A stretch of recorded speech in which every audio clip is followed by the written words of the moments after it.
Welcome to $5 Friday. This is going to be a new series that I want to start putting out on the channel. This is going to be a $5 budget commander deck that you can play on Friday night, or if you want to play into the weekend. Let's say that you're new to Magic Online, you don't have that big of a Magic Online collection, or you want to kind of start building some commander decks. These are going to be great starting points for you to get into Magic Online, and some really good fun budget decks to play. But let's take a quick look at the deck. So we are playing Sidisi, Undead Vizier. The main reason that we are using Sidisi is because of the tutor ability. So it has Death Touch and Exploit.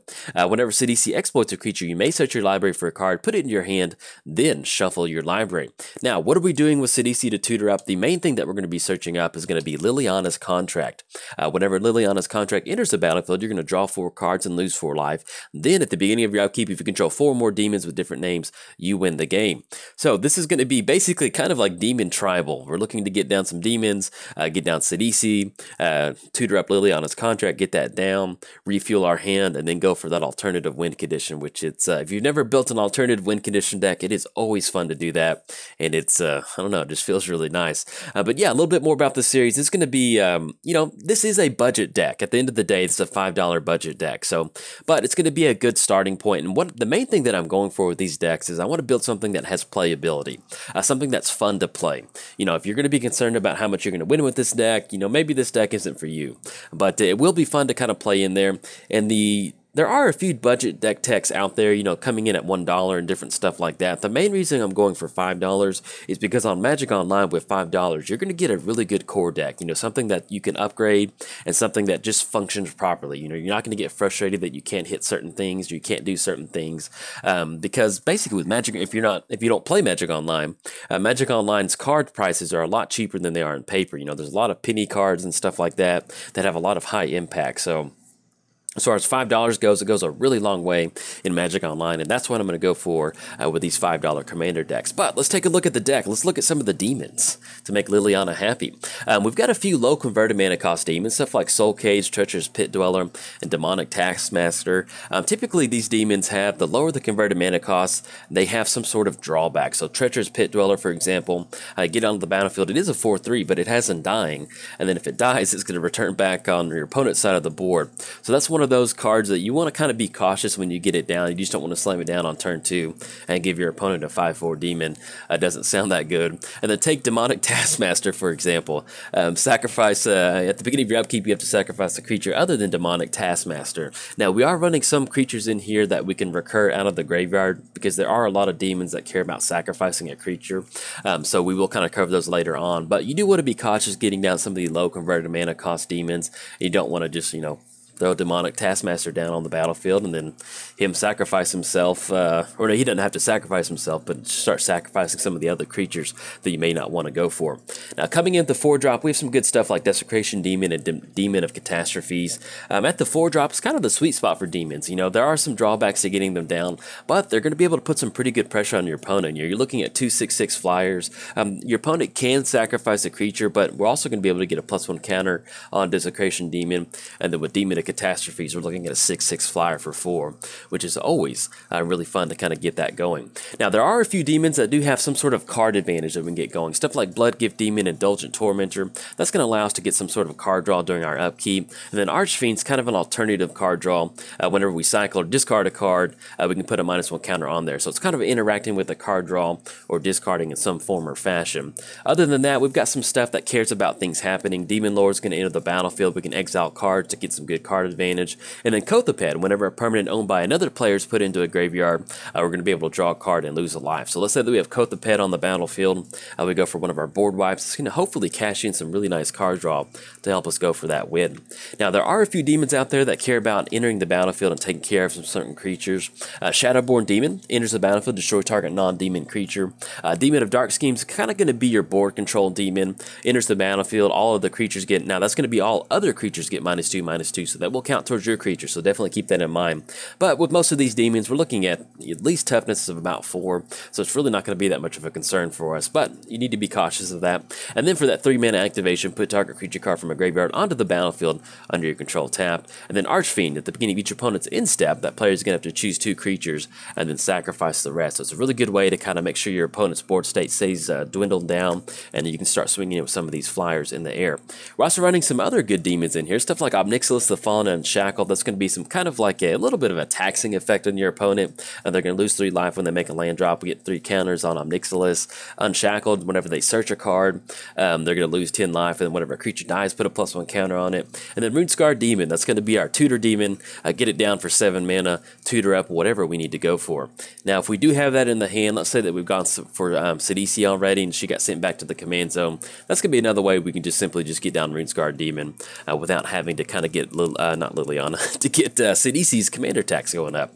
Now, let's go on to some of the creatures that we can keep recurring out of the graveyard. There are a lot of demons in the deck that care about sacrificing creatures, so stuff like Blood-Soaked Champion, Reassembling Skeleton, and Tenacious Dead. These are all creatures that we can sacrifice to some of these demons and then kind of bring them back to the battlefield at the cost of 2 black mana. We're also running Scourge Deck High Priest, which I absolutely love. Like I mentioned, these demons care about stuff dying, so once we get Morbid online, we can tap 2 demons, put a 5/5 demon onto the battlefield, which will count towards Liliana's contract because it's a demon. It's just a basic demon. If you have a bunch of them on the battlefield, it won't count. But it's another way to kind of start generating some extra value. And then Bloodspeaker, I love this card. This is one of those cards, you get not necessarily pet cards, but when I built this deck, I came across this card, and actually had it in a lot of my videos. But at the beginning of your upkeep, you may sacrifice Bloodspeaker. If you do, search your library for a demon card, put it in your hand, then shuffle your library. Then whenever a demon comes into play under your control, return it from your graveyard to your hand. So it's basically kind of like a 4-mana repeated demon tutor. And I just really enjoyed thinking about this Ogre Shaman just getting out on the battlefield, and we just keep sacrificing, and he's so happy to kind of search up whatever demon that you want. Now, let's kind of move. If we can't go for Liliana's contract, what are some of the backup plans that we do have? We have a little bit of a tribal option to go for. Kind of something like Cover of Darkness is going to put some pressure on our opponent. We get that down. Creatures, we're going to choose demons. They're going to have fear. So hopefully that's going to allow us to kind of push past our opponent. And of course, if we're trying to go for that Liliana's contract win, we're going to have some sort of protection against a board wipe, because that completely throws our game plan into a kink. Living Death is going to be able to exile all creature cards out of the graveyard, put them back onto the battlefield. And then Thrilling Encore. It is a little expensive at 5 mana, but it is such high impact. If your opponent goes for a board wipe and you have this up, this 5 mana up, oh, it feels good. You get to bring back your demons, and you get to bring back whatever sort of creatures they had on the battlefield. I do get to cast this during one of my gameplay videos, so you should definitely check them out. I think it was Rakdos, so that would definitely be the one that you want to check out. I mean, it worked out really well. But that's going to be the core of the deck. Let's take a look at some of the utility cards we do have in here. Of course, you're going to have some great card draw in here. Stuff like Ancient Craving, Underworld Connections, and Read the Bones. Now, these are all great budget options to get some card draw going. And stuff like Damnable Pact. Let's say that we have some really good artifacts going, some really good fast mana going. We can go for that Damnable Pact. And then, of course, Sign in Blood, the traditional black card draw. Outside of card draw, you definitely want to run some sort of removal in the deck. So we have stuff like Sudden Spoiling, Languish, and Crux of Fate. With Sudden Spoiling, even though it's technically not a board wipe, we have a ton of demons swinging across. Let's say we go to attack with a lot of demons. We go for Sudden Spoiling. It's going to make all of our opponent's creatures 0/2s, and that's really going to help us kind of clean up our opponent's board state. And then Languish and Crux of Fate are going to be some really good budget options. I think Crux of Fate's like 3 cents, and then Languish is a couple cents too. So, and then also some good spot removal, stuff like Go for the Throat and Hero's Downfall. You want to make sure that the airways are going to be clear for you to swing across with a lot of your demons. Now, as far as a backup plan, every good mono deck should run at least some sort of combination of these. Josu Vest, once we get to that 10 mana, it's going to allow us to get down a bunch of 2/2 black zombies on the battlefield. Grave Merchant's going to give us that good devotion. And Army of the Damned, those 13 black 2/2 black zombie tokens. I do get to cast this card during one of my videos, so you should check it out. It never gets old casting Army of the Damned. I love that card. Now, that's going to be it for the budget tech. Now, there's a couple different things that you can do to kind of make this deck a little bit better. And let's take a look at some of these cards. Some of the tribal options, stuff like Urza's Incubator, Heartless Summoning, Kindred Dominance. A lot of these cards, like I think Kindred Dominance is about $7, but Urza's Incubator and Heartless Summoning, those are only about $1.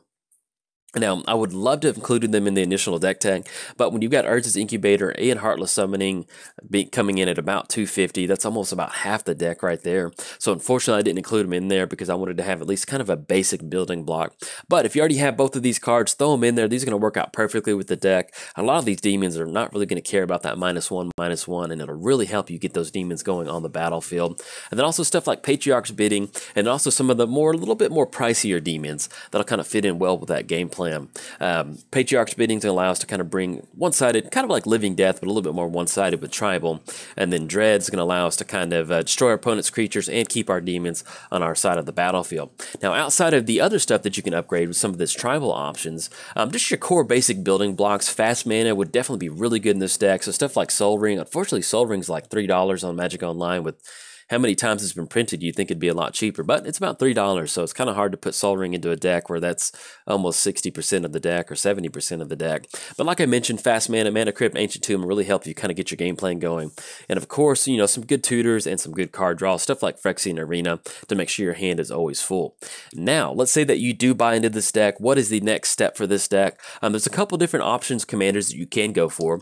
Now, that does include you kind of getting rid of some of the demons in the deck. You know, stuff like your card draw demons, Indulgent Tormentor and stuff like that. It's going to give you some good card draw. You can definitely leave those in there, but you're going to want to cut most of the demons in the deck if you're going to transition into some of these commanders. But, you know, transitioning into a Yahini deck, you already have some of those creatures that are going to be recurring out of the graveyard.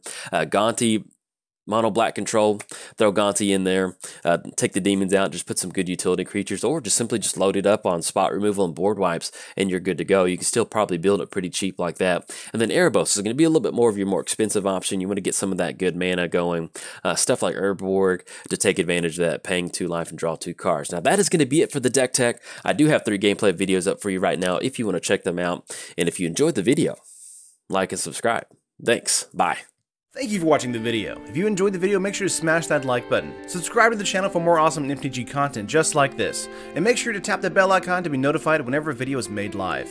If you want to keep watching content, here are 2 more videos for you. This video and many others are sponsored by MTGO Traders and Cape Fear Games. Buy and sell digital singles to build your online collection today with MTGO Traders, and get your paper singles, accessories, and much more from Cape Fear Games. Whatever your Magic needs, both places have you covered.